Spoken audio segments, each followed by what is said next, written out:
창세기 6장 17절에서 22절 하나님의 말씀을 봉독하겠습니다. 내가 이제 땅 위에 홍수를 일으켜서 하늘 아래에서 살아 숨쉬는 살과 피를 지닌 모든 것을 쓸어 없앨 터이니 땅에 있는 것들은 모두 죽을 것이다. 그러나 너하고는 내가 직접 언약을 세우겠다. 너는 아들들과 아내와 며느리들을 모두 데리고 방주로 들어가거라. 살과 피를 지닌 모든 짐승도 수컷과 암컷으로 한 쌍씩 방주로 데리고 들어가서 너와 함께 살아남게 하여라. 새도 그 종류대로, 집짐승도 그 종류대로, 땅에 기어다니는 온갖 길짐승도 그 종류대로 모두 2마리씩 너에게로 올 터이니 살아남게 하여라. 그리고 너는 먹을 수 있는 모든 먹거리를 가져다가 쌓아두어라. 이것은 너와 함께 있는 사람들과 짐승들의 먹거리가 될 것이다. 노아는 하나님이 명하신 대로 다 하였다. 꼭 그대로 하였다. 아멘. 오늘 우리가 읽은 말씀은 노아와 방주 사건을 기록한 말씀입니다.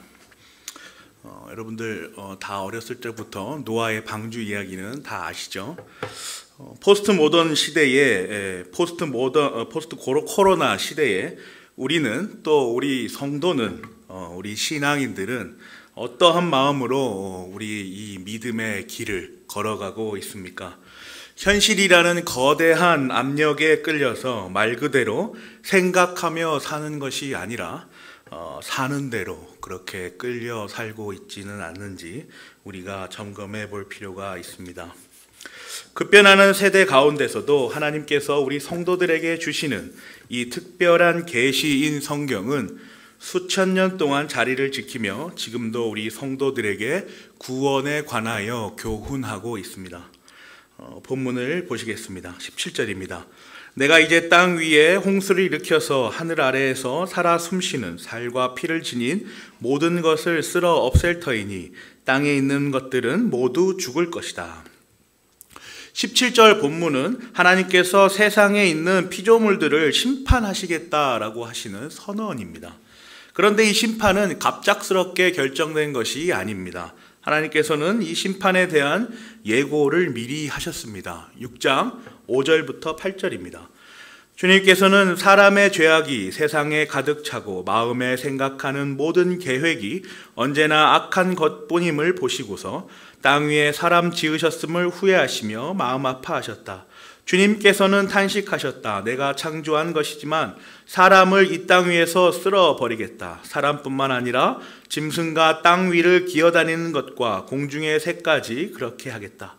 그것들을 만든 것이 후회되는구나. 그러나 노아만은 주님께 은혜를 입었다. 아멘. 하나님께서 창조하신 모든 세계를 멸하신다고 말씀하시면서 한 가지 예외를 두십니다. 오늘 본문에 등장하는 그 한 사람 노아입니다. 하나님께서는 하나님께서 내리시는 은혜를 모두 다 오직 한 사람 노아에게만 주시겠다라고 말씀하십니다. 오직 노아만이 하나님의 은혜를 경험할 수 있는 것입니다. 그리고 그곳에 그 한 사람 노아와 언약을 맺으십니다. 오늘 18절이죠. 그러나 너하고는 내가 직접 언약을 세우겠다. 너는 아들들과 아내와 며느리들을 모두 데리고 방주로 들어가거라. 살과 피를 지닌 모든 짐승도 수컷과 암컷으로 한 쌍씩 방주로 데리고 들어가서 너와 함께 살아남게 하여라. 새도 그 종류대로, 집짐승도 그 종류대로, 땅에 기어다니는 온갖 길짐승도 그 종류대로 모두 2마리씩 너에게로 올 터이니 살아남게 하여라. 그리고 너는 먹을 수 있는 모든 먹거리를 가져다가 쌓아두어라. 이것은 너와 함께 있는 사람들과 짐승들의 먹거리가 될 것이다. 특별한 한 사람, 하나님께서 택하신 한 사람에게 말씀하시는 언약의 내용입니다. 그 택함을 받기 위한 이 한 사람인 노아의 어떤 노력이나 행위는 중요하지 않습니다. 그 여지 자체가 아예 존재하지 않는 것입니다. 멸하시는 분도 하나님이시고 한 사람과 언약을 맺으시는 분도 하나님이십니다. 그렇게 하나님께서는 18절 말씀처럼 직접 노아와 언약을 맺으십니다. 그리고 이어서 그 언약의 실행으로 방주를 만들어라 라는 그 방주의 설계도를 주시지요. 여러분, 그 농구장 400개보다도 더 크다는 노아의 방주, 그 방주가 어떻게 만들어졌을까요? 또 그 노아의 방주를 만든 기간은 어느 정도였을까요? 여러 가지 방면으로 한번 연구를 해보았습니다. 미리 말씀드리자면 정답은 없습니다. 성경이 이에 대해서 침묵하고 있기 때문입니다. 성경이 침묵하고 있는 것을 억지로 추론해서 결론 지을 수는 없습니다. 침묵하신 데에는 우리가 알지 못하는 그 어떤 까닭이 있기 때문이죠.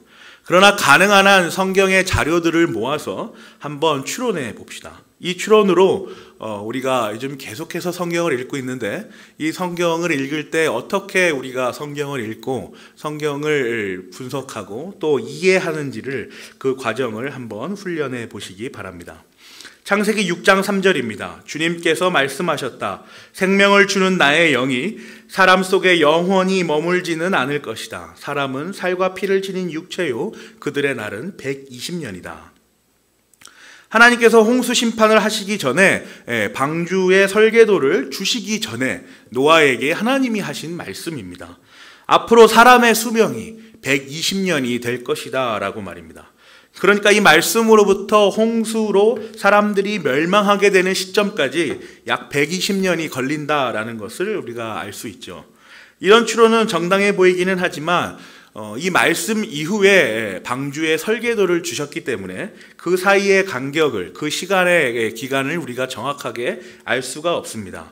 그래서 방주 건축 기간을 분명히 결정 지을 수가 없지요. 난 120년 안쪽이지 않을까라는 생각만 우리가 해볼 뿐입니다. 또 두 번째 추론으로 넘어가 봅시다. 18절입니다. 그러나 너하고는 내가 직접 언약을 세우겠다.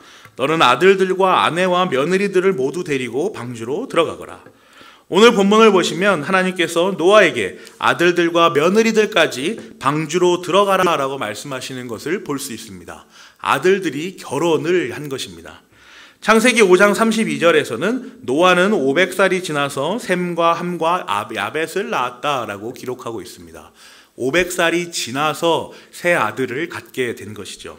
또 창세기 7장 6절에서는 땅 위에서 홍수가 난 것은 노아가 600살 되던 해다라고 기록하고 있습니다. 그러니까 말씀을 보면 500살에 세 아들을 갖게 500살이 지나서 세 아들을 갖게 되었고 그리고 600살 때에 이제 홍수가 났다라는 것을 우리가 알 수 있죠. 그래서 단순히 생각하면 한 100년 정도가 되지 않을까, 100년 동안 방주를 만들지 않았을까라는 생각을 할 수 있습니다. 그런데 오늘 본문의 기록에 따르면 세 아들들과 세 며느리들이라고 하지 않습니다. 아들들과 단순히 며느리들이라고만 기록하고 있죠. 그래서 세 아들이 모두 결혼했다라고 추론하기에는 부적절해 보입니다. 그런데 복수로 기록된 것을 봐서 2명 이상은 결혼하지 않았을까라는 생각을 우리가 해보게 되는 것이죠. 또한 500살이 지나서라고 기록하고 있기 때문에 530세의 새 아들을 갖게 됐는지 580세의 새 아들을 갖게 되었는지를 불분명합니다. 우리처럼 30세에 결혼한다라고 하면 70년 정도가 되는데 이것도 역시 정확하지는 않은 추론이죠. 마지막으로 이제 다른 사례를 통해서 방주 기간을 한번 생각해 보겠습니다. 우리는 방주 건설 말고도 거대한 건축 사역을 담당했던 한 사람을 알고 있습니다. 바로 솔로몬입니다. 솔로몬은 방주가 아닌 그 성전과 왕궁을 건축한 사람이죠. 열왕기상 6장 38절에서 7장 1절을 보시면요. 성전이 그 세밀한 부분까지 설계대로 완공된 것은 제11년 불월 곧 8째 달이다. 솔로몬이 성전을 건축하는 데에는 7해가 걸렸다. 솔로몬은 자기의 궁을 건축하기 시작하여 그것을 완공하는데 13해가 걸렸다. 그러니까 성경은 정확하게 솔로몬의 이 건축의 기간을 기록하고 있는데요. 성전은 7년, 왕궁은 13년이라는 시간 동안 건축 기간을 두었다라는 것을 알 수가 있습니다. 자, 그러면 이제 크기를 한번 비교해 보겠습니다. 열왕기상 6장 2절을 보시면 솔로몬 왕이 주님께 지어 바친 성전은 길이가 60자고 너비가 20자고 높이가 30자이다. 또 열왕기상 7장 2절 그는 레바논 숲풀궁을 지었는데 그 길이는 100자이고 그 너비는 50자이고 그 높이는 30자다. 그리고 백향목 기둥을 4줄로 세우고 그 기둥 뒤에는 백향목 석가래를 얹었다. 창세기 6장 15절에는 그 방주는 이렇게 만들어라. 길이는 300자, 너비는 50자, 높이는 30자로 하고. 정리해보면요. 성전은 길이 60, 너비 20, 높이 30이고 왕궁은 길이 100, 너비 50, 높이가 30입니다. 그리고 방주는 길이가 300, 너비가 50, 높이가 30입니다.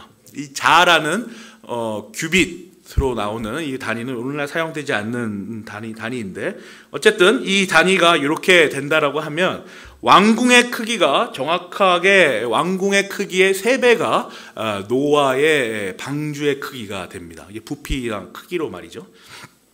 그렇다면 왕궁이 13년을 걸렸으니까요. 방주는 3배인 39년이 걸렸을까요?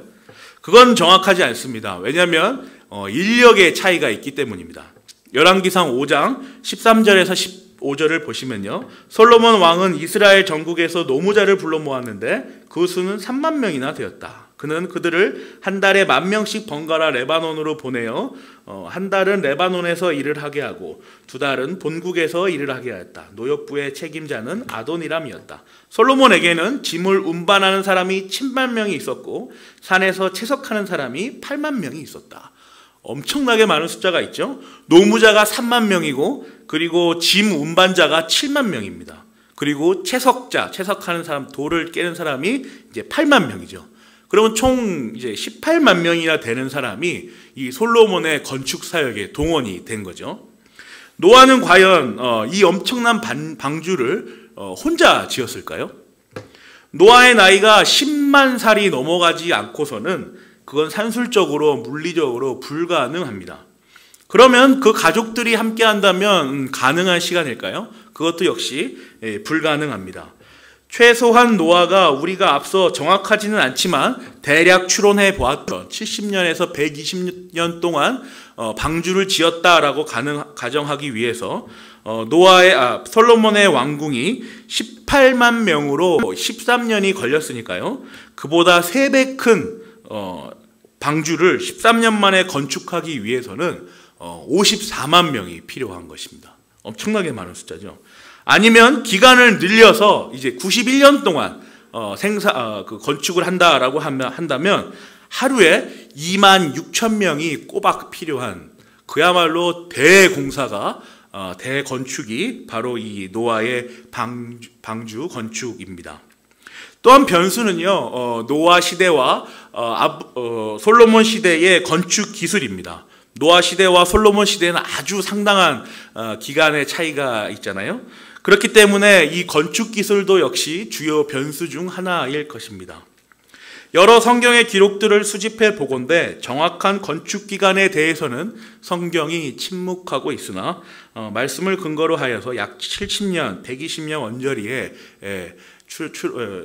건축을 했다라는 것을 우리가 추론해 볼 수 있습니다. 또 기간을 생각하면 약 91년 정도에 하루에 26,000명이 동원되어서 이 건축을 하였다라고 우리가 추론해 볼 수가 있는 것이죠. 어떠십니까, 여러분? 노아의 방주는 그야말로 엄청난 건축 사역입니다. 중요한 것은 하나님께서 지시하신 이 불가능해 보이는 이 어마어마한 건축 사역이 완성되었다라는 것입니다. 우리는 창세기를 통해서 그것을 확인하지요. 완성돼서 하나님께서 택하신 그 노아와 노아의 가족들과 그 피조물들이 이제 구원으로 나아가지 않습니까? 우리 인간의 이해와 추론으로는 불가능해 보이는 이 건축 사역이 하나님께서 지시하시고 인도해 가시는 과정 가운데 어떻게든 완성되었다라는 것입니다.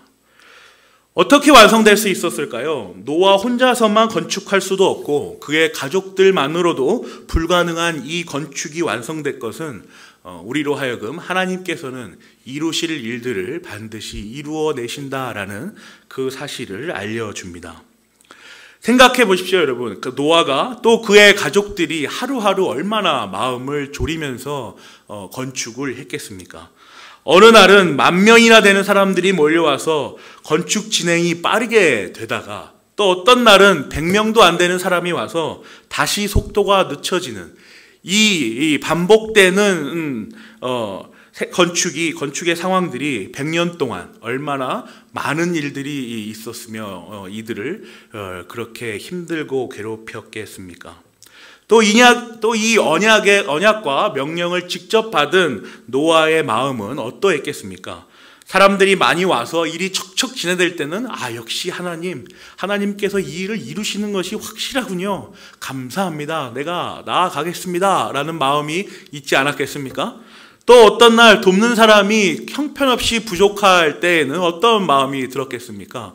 하나님, 도대체 이 일을 정말 이루려고 하십니까?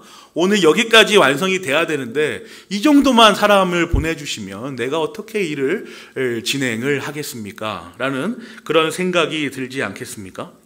또 수천 일이 지나는 동안에 날씨의 변덕이 얼마나 있었겠습니까? 하나님, 일을 해야 되는데 이렇게 계속 비를 주시고 악천후를 주시면 내가 어떻게 일을 하겠습니까? 라는 원망을 하지 않았겠어요? 또 가정의 불화도 있을 것입니다. 그죠? 내가 이만큼 했는데 너는 왜 요만큼밖에 하지 않냐? 너 지금 일이 빨리 진행이 돼야 되는데 어떡할 거냐? 이런 불화도 있었겠죠. 또 노아 자신의 심신의 문제도 있었을 것입니다. 오늘날과 같이 감기라도 걸려버리는 날이면 당장 앞에 나가서 건축의 진두지휘를 해야 하는데 그것을 하지 못하는 자신과 또 감기를 허락하신 하나님을 얼마나 원망했겠습니까? 예전에 사역하던 교회에서 있었던 일입니다. 담임 목사님께서 어느 날 김 목사 밥 먹으러 가자, 맛있는 거 사줄게 이러면서 이제 저를 데리고 나오셨습니다. 서울의 한 대학가에 위치한 식당을 갔던 기억이 있습니다. 도착해서 보니 교회 장로님이 운영하시는 그야말로 아주 작은 돌솥 비빔밥 집이었습니다. 담임 목사와 부목사가 연락도 없이 갔으니 장로님이 엄청 당황해하시고 민망해하셨습니다. 그러면서 음식을 내어주셨지요.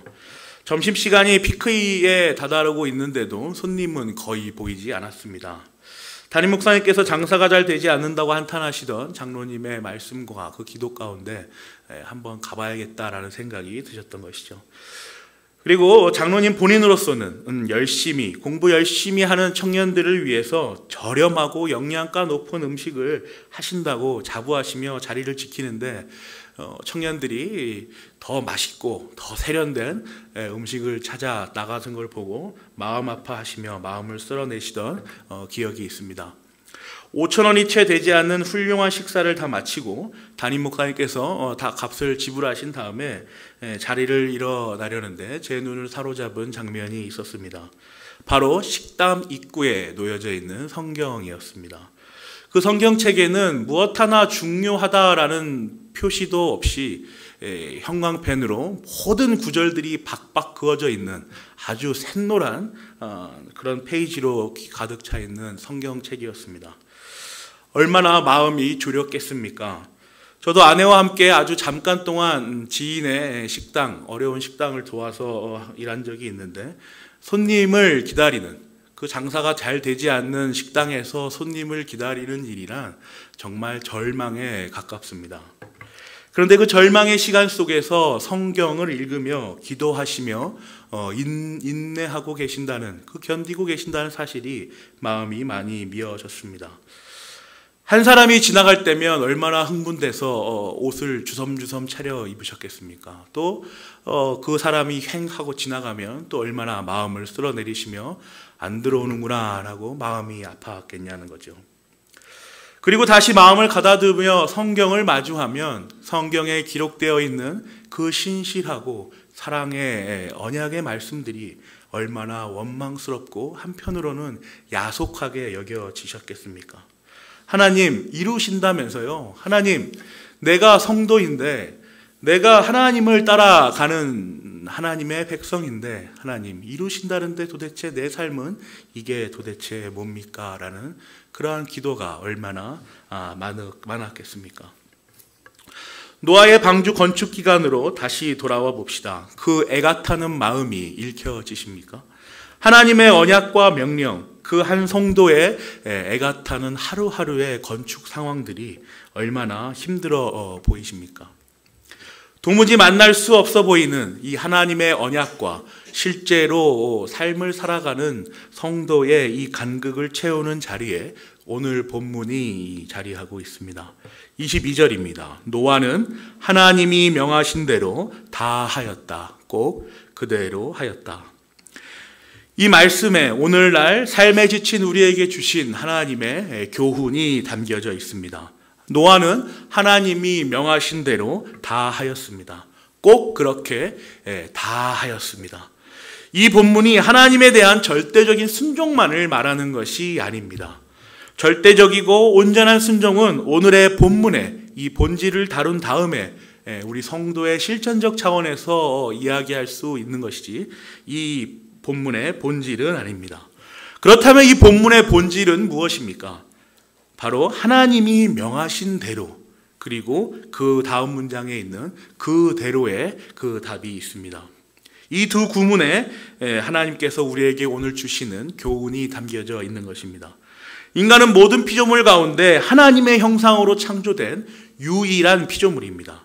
그래서 인간만이 하나님께서 행하셨던 창조 행위를 모방할 수 있습니다. 예술적 행위들을 하잖아요. 그죠? 인간만이 하나님께서 허락하신 범위 안에서 하나님에 대한 사색과 하나님에 대한 생각과 그 지식을 추론하여 모아낼 수 있습니다. 그래서 인간만이 구원을 받을 수 있는 것입니다. 우리가 사랑하고 아끼는 반려동물이 우리와 함께 구원받을 수 없다라는 까닭은 바로 이 지점에 있습니다. 그들도 요즘 생물학계에서도 많이 발표되고 있죠. 동물들이 얼마나 깊게 생각할 수 있는지, 사고할 수 있는지, 인지적 능력이 얼마나 있는지 많이 나오지 않습니까? 그러나 그들도 역시 생각할 수 있지만 그들에게는 하나님에 대한 사색과 하나님에 대한 지식이 들어있지 않습니다. 그런 가능성 자체가 아예 없는 것이죠. 이 사색과 지식은 오직 하나님의 형상으로 창조된 우리 인간만이 가진 유일한 행위입니다. 그래서 인간이 존엄하다라고 말할 수 있는 것이죠. 인간만이 이 땅의 모든 피조물 가운데 존귀하다라고 말할 수 있는 근거가 바로 이 하나님의 형상입니다. 그 본문으로 오늘 한번 가보겠습니다. 창세기 1장 26절에서 27절입니다. 하나님이 말씀하시기를 우리가 우리의 형상을 따라서 우리의 모양대로 사람을 만들자. 그리고 그가 바다의 고기와 공중의 새와 땅 위에 사는 온갖 들짐승과 땅 위를 기어다니는 모든 길짐승을 다스리게 하자 하시고 하나님이 당신의 형상대로 사람을 창조하셨으니 곧 하나님의 형상대로 사람을 창조하셨다. 하나님이 그들을 남자와 여자로 창조하셨다. 하나님의 형상으로 창조되었다라는 기록이 여러분 보이십니까? 어떻게 기록되어 있죠? 우리의 형상을 따라서 우리의 모양대로 당신의 형상대로 하나님의 형상대로라고 그렇게 인간을 창조하셨다라고 기록되어 있습니다. 이 말씀을 오늘 본문과 한번 비교해 볼까요? 22절입니다. 노아는 하나님이 명하신 대로 다 하였다. 꼭 그대로 하였다. 창세기 1장 26절에서 27절에는 모모의 대로, 모모의 따라에 대한 전치사들이 붙어 있습니다. 이 전치사들 중 하나가 오늘 본문에도 동일하게 붙어 있습니다. 창세기 1장 26, 27절은 하나님의 형상대로 하나님의 형상을 따라의 그 창조를 기록하고 있고 창세기 6장 22절에는 하나님의 명령대로 다 하였다라는 순종을 기록하고 있습니다. 중요한 것은 하나님의 형상으로 창조의 그 형상과 하나님의 명령대로의 그 명령, 그러니까 하나님의 형상과 하나님의 명령 모두 하나님의 존재에 붙어 있다라는 것입니다. 즉 하나님의 존재에 기대어서 창조와 순종이 진행되고 있는 것이죠. 하나님의 창조와 순종, 이것이 바로 하나님께서 주관하고 계신다라는 것을 분명하게 기록하고 있는 것입니다. 이는 요즘 우리가 매일 새벽에 묵상하고 있는 레위기에서도 동일하게 기록되어 있습니다. 레위기 곳곳에 기록되어 있는 무엇 대로의 구문은 특별히 아론과 그의 아들들의 위임식에서 아주 적극적으로 드러납니다. 레위기 8장이죠. 4절과 9절, 13절, 17절, 21절, 29절 모두 다 기록되어 있지만 36절 한 절만 한번 읽겠습니다. 그래서 아론과 그의 아들들은 주님께서 모세를 시켜 명하신 것을 모두 그대로 하였다. 이 말씀이 여기에도 이렇게 기록되어 있음을 우리가 볼 수 있습니다. 4절, 9절, 13절, 17절, 21절, 29절에도 반복적으로 주님께서 모세에게 명하신 대로 하였다라는 구문이 기록되어 있습니다. 이 모든 본문들은 무엇을 교훈하고 있는 것입니까? 하나님께서 그 창조하셨던 그 행위처럼 이 제사의 과정도 주관하고 계신다라는 것이 이 본문이 교훈하고 있는 바입니다.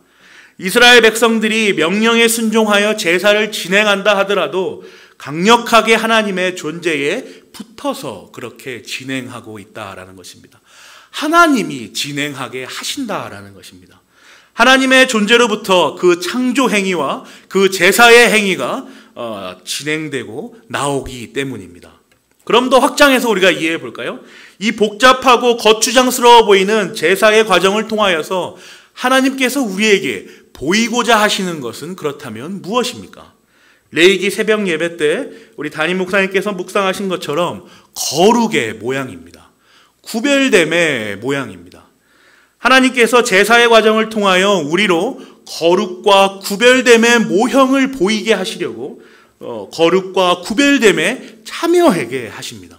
그 제사에 참여하게 하시는 것입니다. 거룩하게 지으셨는데 타락하여 거룩을 알지도 못하고 구별됨을 알려고도 하지 않는 그 직접 택하신 백성들이 너무나도 안타까워서 하나님께서 제사를 보이시며 그 제사의 거룩의 모형을 보이시고 그 거룩에 참여하게 하십니다. 예수 그리스도께서 인간의 몸을 입고 내려오셨다라는 것도 이와 같은 원리입니다.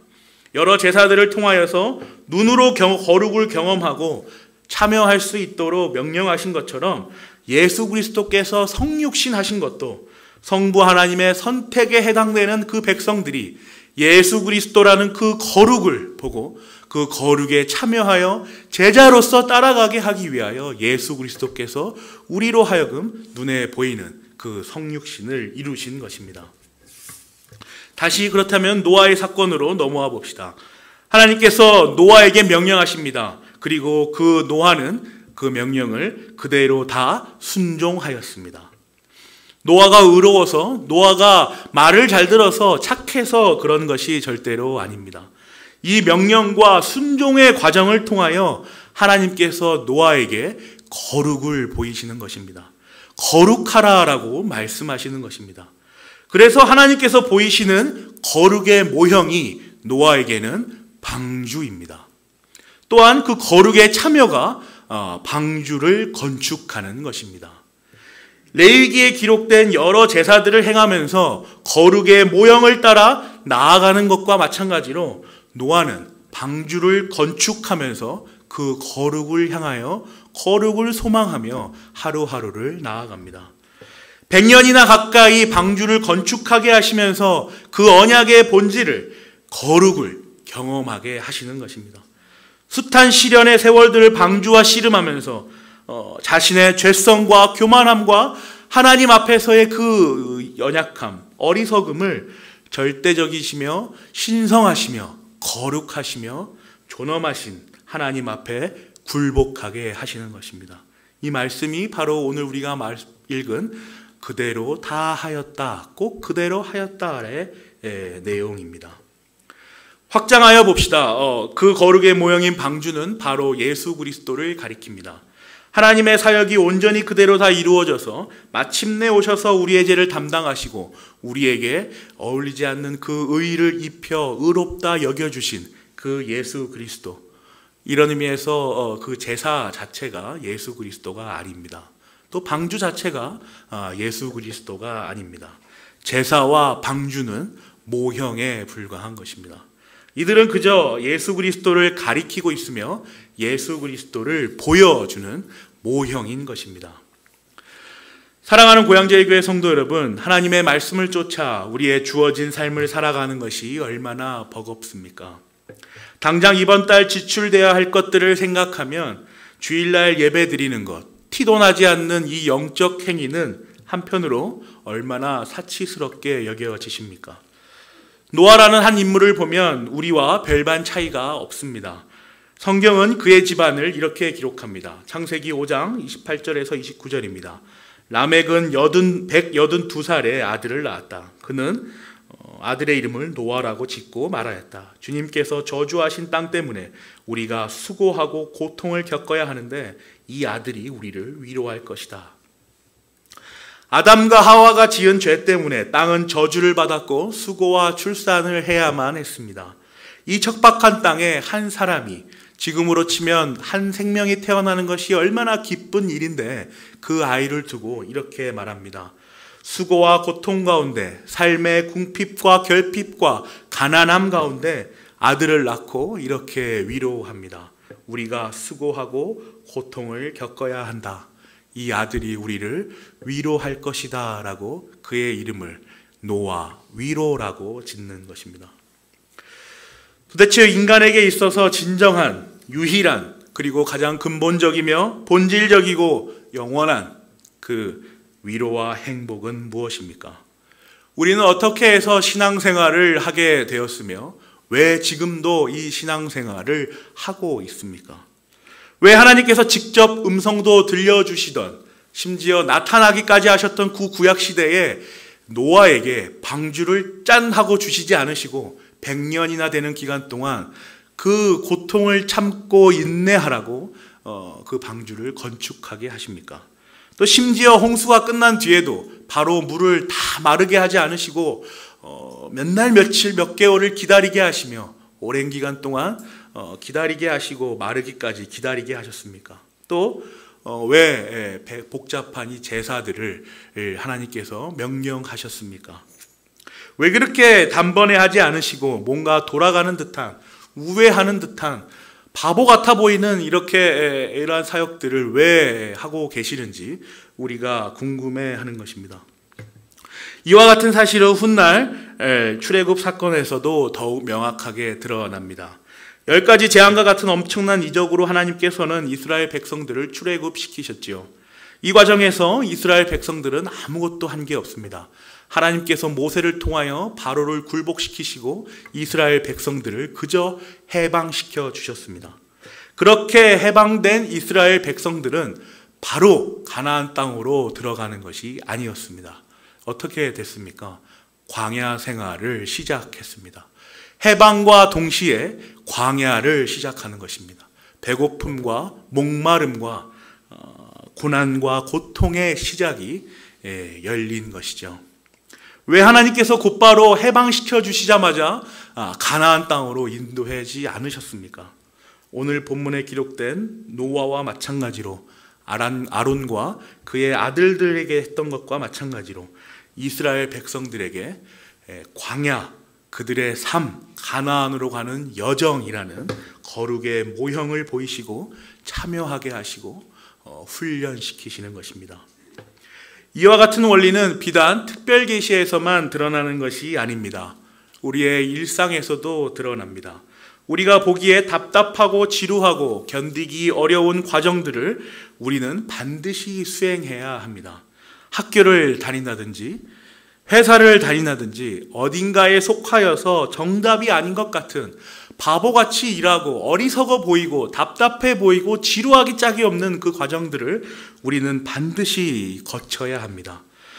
그래서 삶의 가장 중요한 원리들은 학교에서의 공부, 직장, 회사에서의 일을 함으로써 나오지 않습니다. 그곳에서 겪는 다양한 인격들과의 만남을 통해 우리는 성숙을 경험하고 성장을 경험합니다. 인성을 키워나가는 것이죠. 그러나 학교와 회사는 공부와 일이라는 과제를 수행해야만 하는 곳입니다. 우리를 그곳에 가두고 그곳에서 해야만 하는 것들을 하도록 만듭니다. 그래야 사회인으로서 살아갈 수 있기 때문입니다. 이걸 하지 않으면 안 됩니다. 그래서 우리는 이것을 필수 과정이라고 말합니다. 새로운 운동을 배우려고 해도 끊임없이 지루하고 재미없는 기초 훈련을 받아야 합니다. 얼마나 반복되는 단순한 그 동작들을 반복해서 해야 하는지요. 그래서 일반 계시에서도 하나님의 구원 사역의 원리는 고스란히 묻어 있습니다. 그래서 우리 신앙의 선배인 헤르만 바빙크는 이 일반 계시에 대해서, 이 일상에 대해서 이렇게 말하죠. 특별 계시는 일반 계시를 매개로 한다. 쉽게 말하면 특별 계시가, 하나님의 구원 사역이 우리의 일상을 사용하신다는 것입니다. 하나님의 말씀의 맥락에서 일반 계시는 특별 계시를 향하여 갑니다. 우리의 일상은 우리가 원하든 원하지 않든 하나님께서 인도하시는 가운데 하나님의 그 구원 사역, 그 하나님의 의지에 따라 향하여 가게 되어 있습니다. 그것이 바로 하나님의 창조 원리이고, 특별히 인간, 또 특별히 우리 성도에게 주신 거룩의 사역이십니다. 세계의 모든 피조물과 각종 사건들은 모두 다 초월을 향하여, 그 창조주를 향하여 달려가고 있습니다. 그러므로 사랑하는 고향제일교회 성도 여러분, 믿음의 동역자 여러분, 노아에게는 방주가, 아론과 그의 아들들에게는 제사가 그러했던 것처럼 우리 성도에게는 성도의 삶 그 자체가 거룩의 모형이며 거룩에 참여하는 행위입니다. 인류 정신사는 포스트 모던을 뛰어넘어 새로운 존재인 AI와 아바타에 대해서 어떻게 규정하고 어떻게 설명할 것이냐, 어떻게 인간의 실존과 구분하여 이해할 것이냐를 우리에게 이제 요구하기 시작합니다. 사회는 포스트 코로나를 어떻게 준비해낼 것이냐, 너 자신이 있느냐라고 우리에게 도전합니다. 또 과학기술은 이 메타버스라는 기술을 어떻게 다루어내고 인류애와 그 휴머니즘과 충돌하지 않게 어떻게 다루어낼 것인지를 우리에게 요구합니다. 이 세대는 계속해서 새로운 국면을 향하여 나아가고 있으며 그에 따른 정당한 행위를 우리에게 요구합니다. 성도는 그래서 끊임없이 낯설고 낯선 문 앞에 서 있고 그렇게 상황을 마주하는 것입니다. 노아에게는 방주라는 새롭고 낯선 거룩의 모형이 나타난 것처럼, 아론과 그의 아들들에게 제사라는 새롭고 낯선 그 거룩의 모형이 나타난 것처럼 우리에게도 우리의 삶이라는, 우리의 삶의 변화라는 새롭고 낯선 거룩의 모형이 늘 나타나는 것입니다. 한편으로는 이 거룩의 모형이 나타난 것과 이 거룩에 참여하는 것이 괴롭기도 합니다. 두렵기도 하지요. 그리고 알면서도 하나님의 뜻에 따라 살려고 하기 싫은 경우도 적지 않아 우리에게 보여집니다. 그러나 늘 마주하는 새로움과 낯섦 앞에서 성도가 두려워하지 않을 수 있는 유일한 길은 오늘 본문에서처럼 오직 삼위일체 하나님의 그 존재대로, 그 존재의 모형대로 꼭 그렇게 살아가는 것 뿐입니다. 창조의 원리대로, 그 창조의 질서대로 하나님께 알아가고 하나님을 닮아가는, 그래서 상실하여 버린 그 형상을 회복하는 길, 그 길 하나밖에 없는 것입니다. 이 길을 하나님께서 주관하시고 인도하십니다. 이끄십니다. 노아가 방주 건축을 하였지만 하나님께서 방주를 완성시키셨습니다. 아론과 그의 아들들이 매번 제사를 드렸지만 하나님께서 예수 그리스도를 통하여서 그 제사를 완성시키셨습니다. 반드시 하나님께서는 하실 일들을, 그가 허락하신 일들을 우리를 통하여서 그 거룩이 충만하여지도록 우리를 인도하십니다. 성도 안에 내주하시는 성령 하나님께서 성도를 가만히 내버려 두지 않으시는 것입니다. 이 길 안으로 보고 참여하고 들어와 충만을 이루라 라고, 내가 거룩하니 너희도 거룩하라 라고 성령 하나님께서 계속해서 우리를 일으키시며 부르십니다. 그래서 성도의 삶은, 성도의 길은 종국에는 거룩할 수밖에 없습니다. 사랑하는 고향제일교회 성도 여러분, 이 거룩을 향한 길은 다른 어떤 것이 아닙니다. 오직 말씀을 묵상하는 것이며 기도로 하나님과 교제하는 길입니다. 2022년 영적 성장을 위하여 온 교회가 힘을 내어 말씀을 읽고 기도하고 하나님이 우리에게 주신 그 사순절 기간을 묵상하고 있습니다. 하나님의 존재와 그 사역을 생각하고 있습니다. 영적인 성장, 부흥, 이것들은 다른 것이 절대로 아닙니다. 말씀과 기도 외에 그 어떤 것도 영적 부흥과 영적 성장을 이뤄낼 수 없습니다. 대체할 수도 없습니다. 한 구절 한 구절 따라 읽으며 주의 신비하고도 거룩한 말씀을 이해하려고 노력하여 보십시오. 재미있지 않습니까? 노아의 방주 때는 하나님께서 그 과정들을 다 침묵하시더니 출애굽 그리고 그 이후 신약의 시대에서는 하나님께서 점점 더 그 계시를 드러내시며 우리로 하여금 하나님의 사역을 경험하고 알아가게 하십니다. 더욱더 구체적으로 우리에게 교훈하여 주시는 것입니다.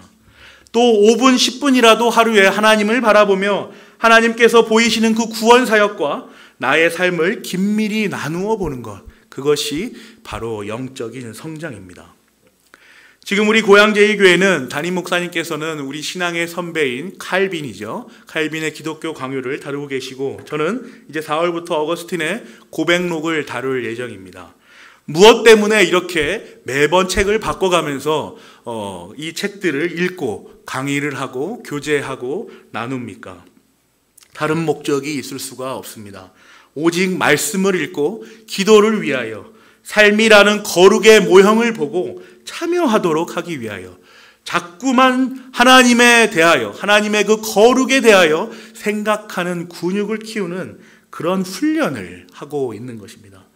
우리 신앙의 선배들은 어떠한 방법으로 하나님의 말씀을 알았고 어떠한 마음으로 하나님께 나아가 기도했는가를 이 책들을 통하여서 신앙의 유산들을 통하여서 우리가 확인하고 있는 것입니다. 이 길만이 성도를 양육하고 훈련하며 성도의 영혼을 하나님께 바르게 인도할 수 있는 길임을 목사는 알고 있기 때문입니다. 우리 신앙의 선배들이 그 어지럽던 삶 속에서 목숨을 걸고 고수했던 이해를 추구하는 신앙, 생각하는 신앙을 훈련하십시다. 이 훈련은 삼위일체 하나님의 그 크신 은혜의 사역 아래에서 그의 주관 아래에서 거룩을 향하여 몸부림치는 우리 성도의 이 삶을 통하여 반드시 하나님의 인도하심을 경험하게 하실 것입니다. 삶이라는 겨루가의 모형을 경건하게 바라보며 하나님께서 인도하시는 그 방법대로 하나님이 존재하시는 그 존재의 모습 그대로 하나님이 창조하셨던 그 하나님의 모양 그대로 꼭 그대로 거룩에 참여하는 우리가 되기를 간절히 기도합니다.